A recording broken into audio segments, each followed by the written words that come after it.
दरम्यान घरगुती वादातून महिलेला घरात घुसून मारहाण करण्यात आलेली आहे। नवी मुंबईतल्या घणसोलीतील ही घटना। तर पीडित महिलेला नणंदेच्या कुटुंबियांकडून मारहाण करण्यात आलेली आहे। तर रबाळे पोलीस ठाण्यात चौघांविरोधात सध्या गुन्हा दाखल करण्यात आलेला आहे। नवी मुंबईतील घणसोली येथे घरगुती वादातून महिलेला घरात घुसून मारहाण करण्यात आलेली आहे। घरात निघतेस का नाही तर तुला जीवे मारू अशी धमकी देत मारहाण करण्यात आलेली आहे।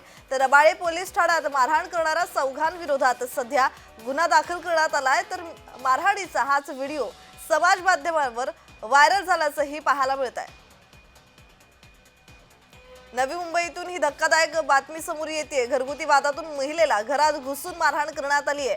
नवी मुंबईतल्या घणसोलीतील ही घटना। तर पीडित महिलेला नणंदेच्या कुटुंबियांकडून मारहाण करण्यात आलेली आहे। तर रबाळे पोलीस ठाण्यात चौघांविरोधात गुन्हा दाखल करण्यात आलाय।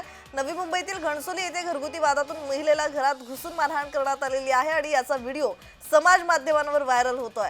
तर घरातून निघतेस का नाही तर तुला जीवे मारू अशी धमकी सुद्धा देण्यात आलेली आहे। तर रबाळे पोलीस ठाण्यात मारहाण करणाऱ्या चौघांविरोधात सध्या गुन्हा दाखल करण्यात आलेला आहे आणि या सर्व प्रकरणाचा तपास पोलीस करताना दिसतात।